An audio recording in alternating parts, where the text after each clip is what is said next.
सिंधु सभ्यता के बाद लिखना नहीं, रुको बताएं थोड़ा पहले। सिंधु सभ्यता के बाद जो है, उस दिन थोड़ा बहुत सिंधु सभ्यता के विषय में लिखे, एक दो क्वेश्चन लिखे थे ना, एक दिन फिर बताएंगे भी सिंधु सभ्यता। लेकिन सिंधु सभ्यता के बाद जब पढ़ोगे तो आती है वैदिक सभ्यता। वैदिक सभ्यता पूर्णतः ग्रामीण सभ्यता थी, मतलब गांव जैसा जीवन था यहाँ। जानते हो यहाँ पशुपालन मुख्य व्यवसाय, और गाय का मुख्य महत्व, सब चीज़ गाय पर ही निर्भर थी। मतलब यहाँ की अर्थव्यवस्था गाय पर निर्भर है। और ये वाली थी नगरीय सभ्यता। कैसी सभ्यता थी? नगरीय सभ्यता थी। तुमने देखा ही होगा, बढ़िया मकान कायदे से बने हैं, सड़कें एक दूसरे को समकोण पर काटती हुई, नालियाँ विद्युत बनी है, मतलब सब कुछ सुव्यवस्थित। व्यापार बहुत ज़्यादा बढ़िया होता था। तो हम आज थोड़ा चीज़ें जानेंगे, थोड़ी थोड़ी वैदिक सभ्यता के विषय में। कुछ चीज़ें हम वैदिक सभ्यता के विषय में लिखेंगे, जानेंगे भी। इसके विषय में लिखना है, वैदिक सभ्यता के विषय में लिखना भी है और जानना भी है। दिख रहा है सबको? ठीक। वैदिक सभ्यता को हम लोग दो भागों में बांट के पढ़ते हैं। एक पढ़ते हैं ऋग्वैदिक काल या पूर्व वैदिक सभ्यता कहते हैं। पूर्व वैदिक सभ्यता मतलब इसको काल विभाजन के हिसाब से दो भागों में, ऋग्वैदिक काल, एक कहते हैं उत्तर वैदिक काल, इसको हम कह सकते हैं ऋग्वैदिक काल में, और दूसरे कहते हैं एक का उत्तर वैदिक काल। ऋग्वैदिक काल माने, पूर्व वैदिक काल माने ऋग्वेद वाला केवल काल, उत्तर वैदिक काल ऋग्वेद के अलावा सभी बाकी। इसका समय तो नहीं पूछा जाता, लेकिन फिर भी हम बता देते हैं। 1500 से 1000 ईसा पूर्व इसका समय है। 1500 से 1000 ईसा पूर्व, और इसका 1000 से 600 ईसा पूर्व। मतलब ईसा मसीह के जन्म से 1500 साल पहले शुरू हुआ था, मतलब करीब 500 साल चला ना, 500 साल करीब, और ये भी करीब 400 साल चला। दोनों मिला के 800-900 साल चले हैं ऋग्वैदिक सभ्यता पूरा। अब बात करते हैं पहले किसकी? ऋग्वैदिक काल की या पूर्व वैदिक काल की। ऋग्वैदिक काल या हम कहें पूर्व वैदिक काल। समय क्या है इनका? 1500 ईसा पूर्व से 1000 ईसा पूर्व तक। ठीक। वैदिक सभ्यता के जो प्रवासी थे उनको आर्य कहा जाता था। क्या कहा जाता था? आर्य। आर्य माने होता है श्रेष्ठ। आर्य माने क्या होता है? श्रेष्ठ। आर्य माने श्रेष्ठ। पूछा भी जाता है आर्य माने क्या होता है, आर्य का मतलब क्या है? आर्य का मतलब होता है श्रेष्ठ। आर्यों का जो प्रसार था, मतलब कहाँ से कहाँ तक थे ये अफगानिस्तान से लेकर जो इनका निवास प्रसार था, गंगा घाटी तक। कहाँ तक था? गंगा के घाटी तक था। इनका जो रहने का निवास स्थान था अफगानिस्तान से लेकर गंगा घाटी तक था। इनका जो ये क्या था? प्रवास था ना। वैदिक कालीन सभ्यता हमने बताई कैसी सभ्यता थी ये?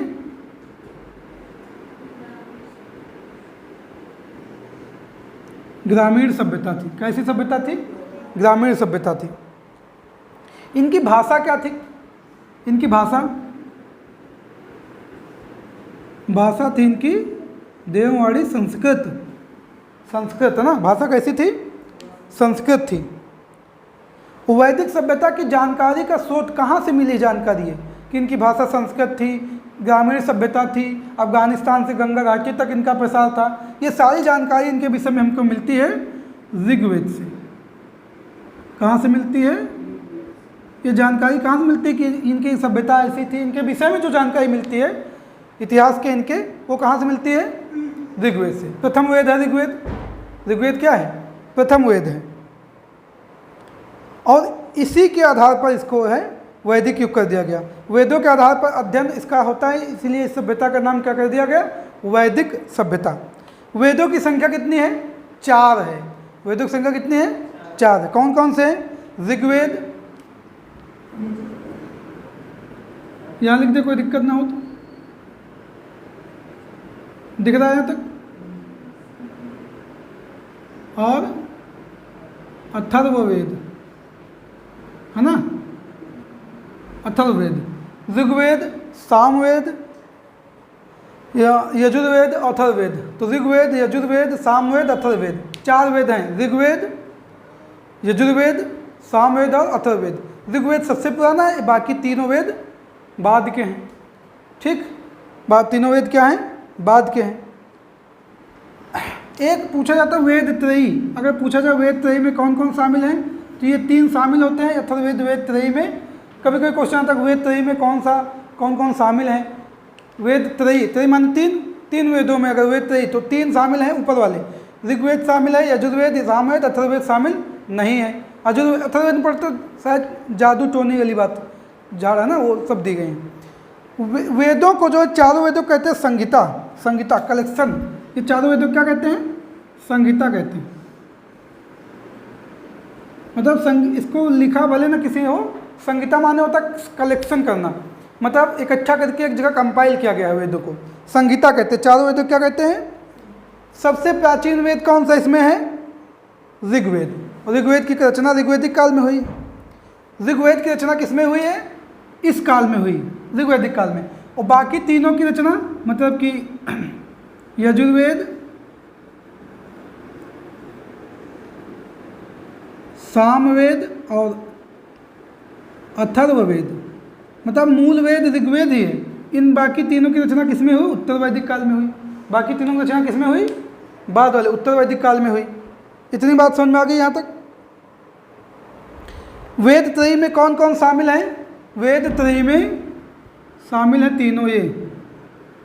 अगर पूछा जाए आपसे वेद त्रयी में कौन कौन शामिल है, तो कौन बताओगे, ऋग्वेद, यजुर्वेद और सामवेद। ऋग्वेद त्रयी में कौन कौन शामिल है, ऋग्वेद, यजुर्वेद और सामवेद शामिल है।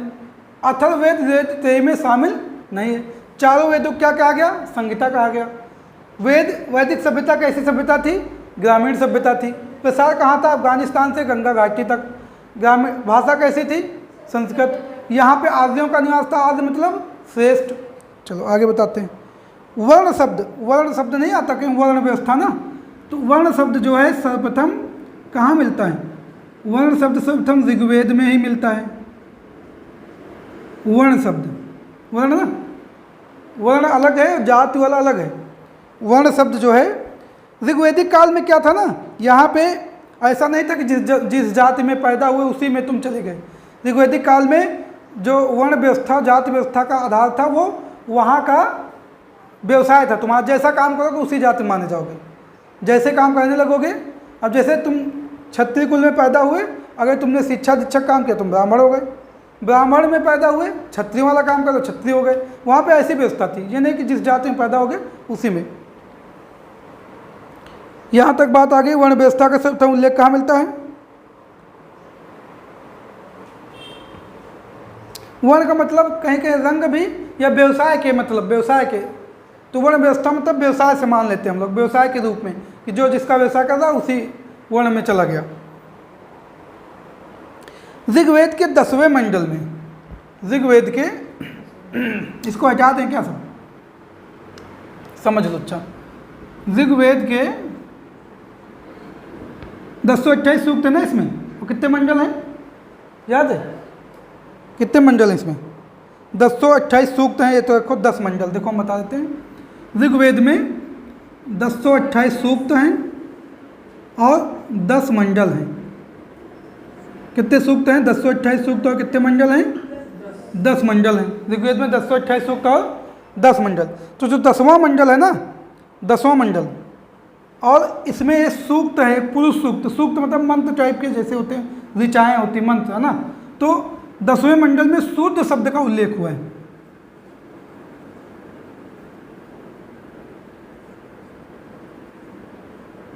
दसवें मंडल में किस शब्द का उल्लेख हुआ है, शूद्र शब्द का उल्लेख मिलता है। ऋग्वेद में जो है देवताओं की स्तुति के विषय में बताया गया है। ऋग्वेद में क्या है, ऐसे मंत्र हैं जो देवताओं की स्तुति करते हैं। ऋग्वेद में जितनी ऋचाएँ हैं, जितने मंत्र हैं, देवताओं की स्तुति के लिए हैं।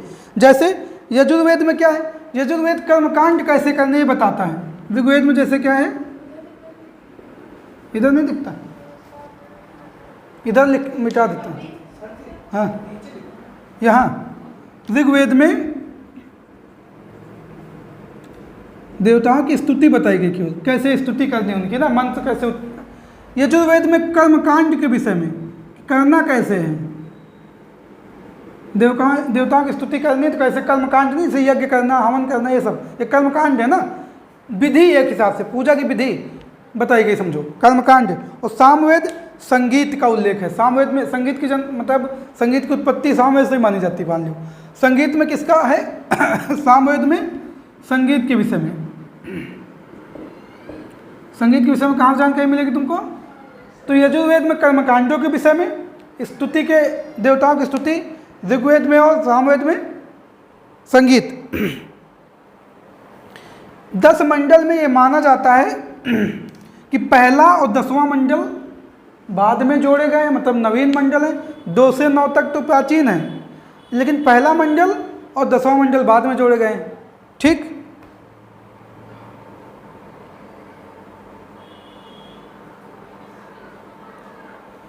ऋग्वेद का जो एक तृतीय मंडल है, तृतीय मंडल, उसकी रचना की थी तीसरा मंडल। तृतीय मंडल की जो रचना की किसने की, विश्वामित्र ने। विश्वामित्र ने तृतीय मंडल की रचना किसने की, विश्वामित्र ने। और इसी तृतीय मंडल में गायत्री मंत्र मिलता है। इसी तृतीय मंडल में क्या मिलता है हमको, गायत्री मंत्र। तृतीय मंडल में क्या मिलता है,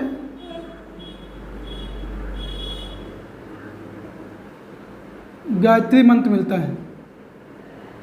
किसको समर्पित है गायत्री मंत्र, सूर्य देवता को, सविता को, सूर्य देवता को समर्पित है।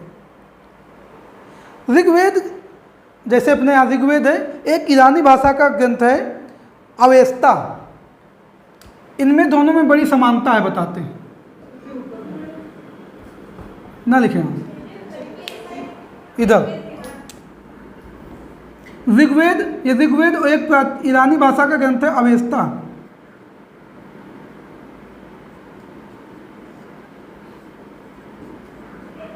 ईरानी भाषा ग्रंथ अवेस्ता। इसमें बहुत समानता, मतलब ये कह सकते हैं जो बातें ऋग्वेद में लिखी लगभग यही बातें यहाँ भी लिखी, इसमें ईरानी भाषा वाले ग्रंथ में। हमको लगता है जितने भी धार्मिक ग्रंथ हैं सब में एक ही बात लिखी है, केवल हम लोगों को समझ नहीं आती बस। एक तो पहली बात है कि हम लोगों ने सभी लोग सभी भाषा धर्मों के ग्रंथों को, कुछ ही लोग होंगे जो सबको पढ़ा होगा, है ना, तो हम लोग समझ नहीं पाते, लिखी है सब बातें एक ही। जैसे गणित पढ़ते कहते 22% फेल हुए, एक कहते 110 फेल हुए, है ना। कुल मिला के बात वही होती, समझने की बात है केवल। सब में जितने भी धार्मिक ग्रंथ हैं कुल मिला के सबकी बातें वही लिखी हैं। हर सभ्यता में कोई ना कोई कहानी है, हर सभ्यता में कोई ना कोई भगवान है, हर सभ्यता में कुछ ना कुछ अलग ही है, और सब लगभग एक ही है। समय के साथ भौगोलिक स्थितियों के साथ सब कुछ परिवर्तित होता जाता है। अब जैसे देखते हैं कि अंतर, तो ये अंतर केवल भूगोल का है, विविधता का है, विविधता का है कि भूगोल का है। अब जैसे हम लोग गर्मी में हैं तो कम हल्के कपड़े पहनेंगे, और ठंडी वाले प्रदेशों में रह रहे हैं गर्म कपड़े पहनेंगे, मोटे कपड़े पहनेंगे, तो ये अंतर हो जाएगा। लेकिन देखने में अंतर लगता है कि अरे उनका तो पहनावा अलग है, उनकी मजबूरी है। अगर आप की तरह थोड़ी, जैसे जो लोग यूरोप वाले ठंडे प्रदेशों में रह रहे होंगे वो शर्ट पहन के थोड़ी घूमेंगे कि ऐसे घूमें, उनका तो मजबूरी है ना, वो मोटे कपड़े पहन के घूमेंगे। तो अंतर जो लगता है हमें देखने में, जो देखने में लगता है कि विविधता है, कि ऐसा है कि इनका तो अलग ही पहनावा है, हमारा अलग है, ये वहाँ के कल्चर की वजह से, जहाँ से लोग आते हैं उसी वजह से। जैसे ठंडे प्रदेशों में अलग ही पहनावा होगा, उनके घर अलग होंगे। जैसे ये शीशा लगाने वाला सिस्टम है घरों में, ये तो ठंडे प्रदेशों का काम है ज़्यादातर। ठंडे प्रदेशों में ठंडी ज़्यादा होती। कांच क्या होता है, रोशनी जो आती, उष्मा का एकदम रखता है संजय के, एकदम उष्मा अंदर आने देता है कांच, उष्मा को बाहर नहीं जाने देता है। कांच के जो घर बने हों, कहीं कांच का पूरा बना लो, तो उष्मा अंदर तो आ जाएगी, जो धूप आ रही गर्माटा बन जाएगा, लेकिन उष्मा को बाहर नहीं जाने देता।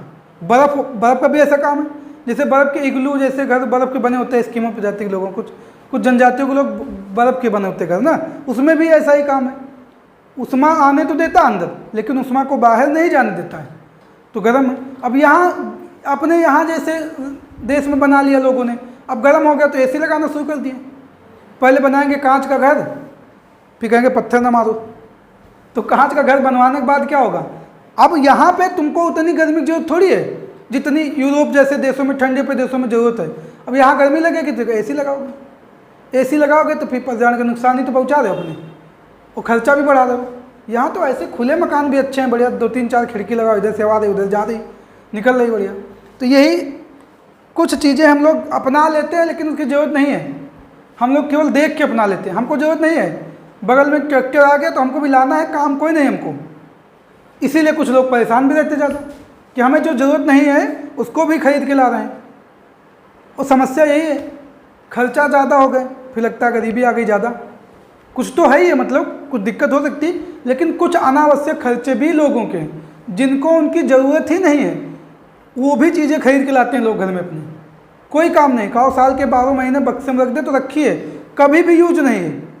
जैसे मध्यम वर्गीय परिवार में शादी ब्याह में कपड़ों में बहुत ज़्यादा खर्चा, कपड़ों में बहुत ज़्यादा ही खर्चा है। ऐसे कपड़े हैं जो केवल 2 घंटे के लिए खरीदे जाते हैं कि 2 घंटे पहन के बाद उनको ज़िंदगी में कभी नहीं पहनना है। रिवाज बना है, रीति बनी है, वैसे सब पहनना 2 घंटे, कहो आधा घंटे पहनने हो बस, आधे घंटे बाद ज़िंदगी में कभी नहीं पहनना, कहो 20,000 खरीद लाएँ।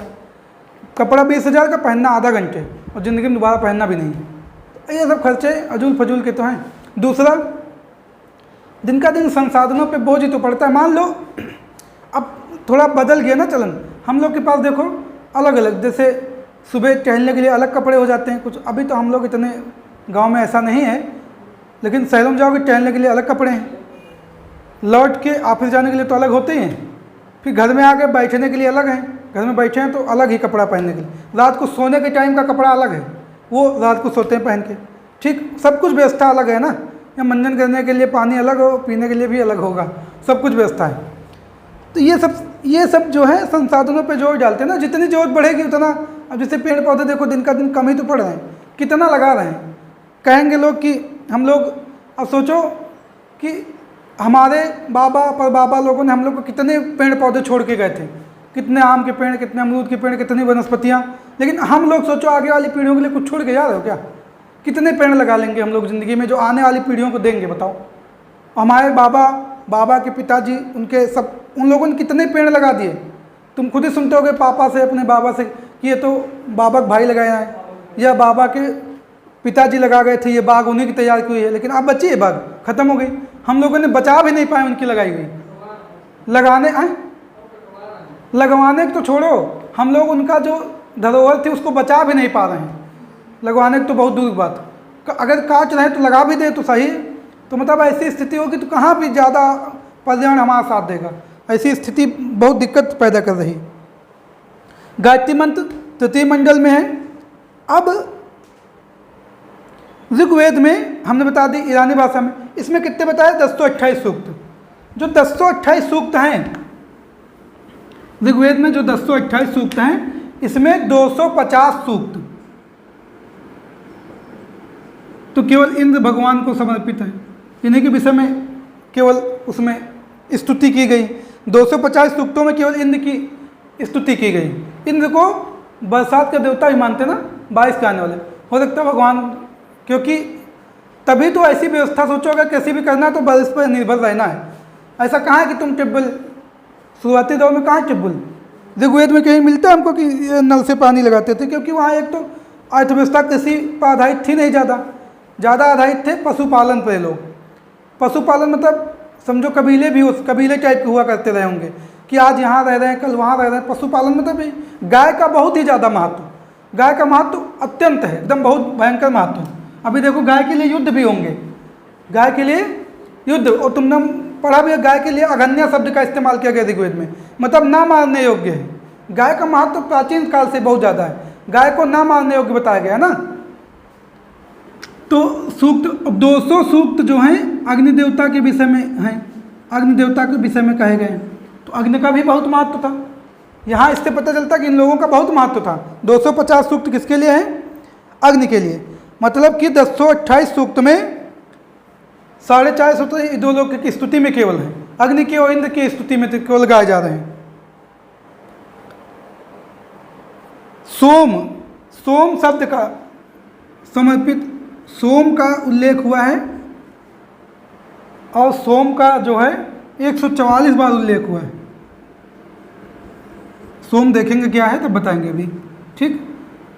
सोम शब्द का कितनी बार उल्लेख हुआ है?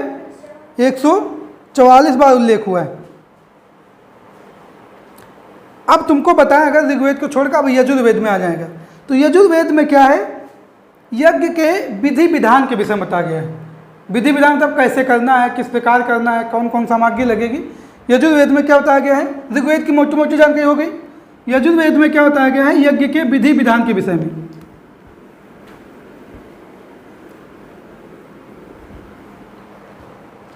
एक बार थोड़ा थोड़ा मोटा मोटा समझ लेंगे तो लिखने में आसानी होगी ना, फिर कहीं बीच से भी लिखवाएंगे तो लिख लोगे। यज्ञ के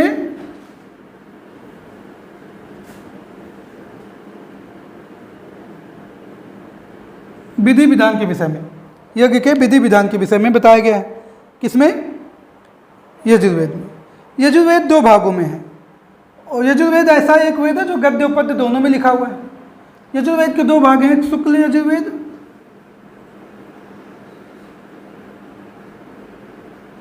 एक है कृष्ण यजुर्वेद, ठीक है ना। और यजुर्वेद ऐसा एक वेद है जो गद्य और पद्य दोनों में लिखा हुआ है। तो यजुर्वेद को कहते हैं, लेकिन असल बात में ये जो कृष्ण यजुर्वेद है, ये वाला गद्य और पद्य दोनों में लिखा है ना। ये केवल गद्य में ही, लेकिन जब केवल यजुर्वेद को पूछा जाता है तो कहेंगे गद्य और पद्य दोनों में लिखा। लेकिन इसका जो एक भाग है शुक्ल यजुर्वेद केवल गद्य में लिखा हुआ है, दूसरा जो कृष्ण यजुर्वेद केवल गद्य और पद्य वो दोनों में लिखा हुआ है।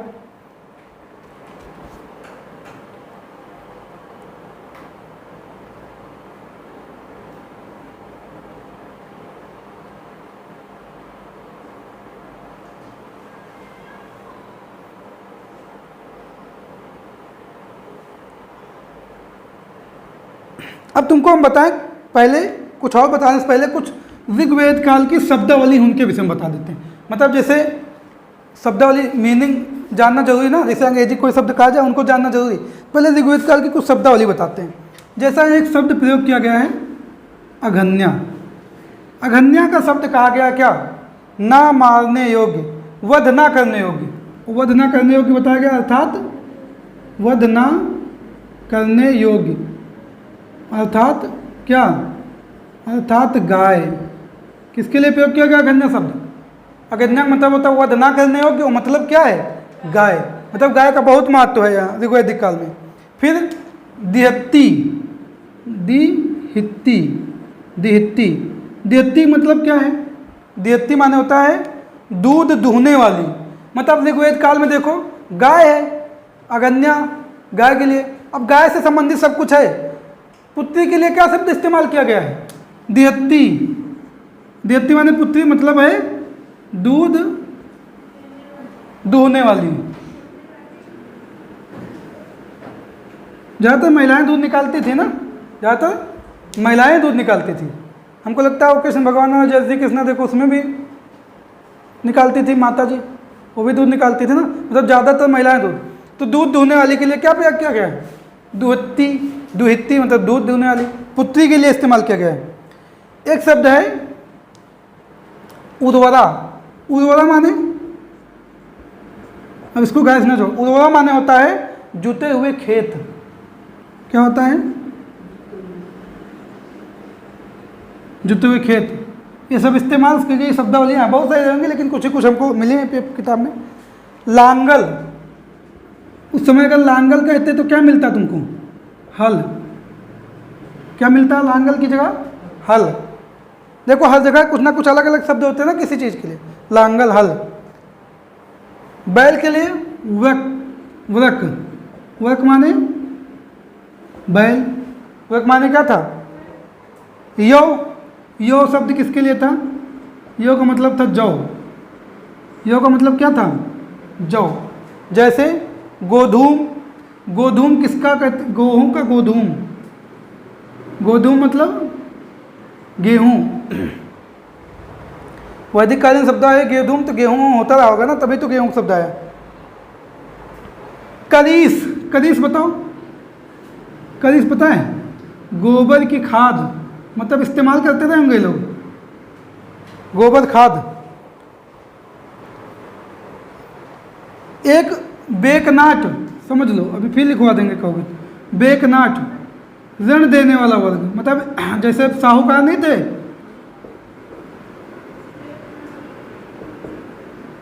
जो साहूकार लोग हुआ करते थे, ये एक वर्ग ऐसा था बेकनाट का जो ऋण देता था, पैसे उधार देता था। तंदुल किसके लिए प्रयोग किया गया? तंदुल बताओ। तंदुल माने धान, क्या? धान। एक शब्द व्रीहि भी इस्तेमाल किया गया, व्रीहि। व्रीहि माने क्या गया? चावल। धान हो सकता है जो फसल लगी हो उसको पूरा, और व्रीहि माने चावल। ये शब्दावलियां थी ऋग्वेद काल की। अब इसका से हम लिखवाएंगे कल, हम तुमको क्या करेंगे? लिखवाएंगे कल।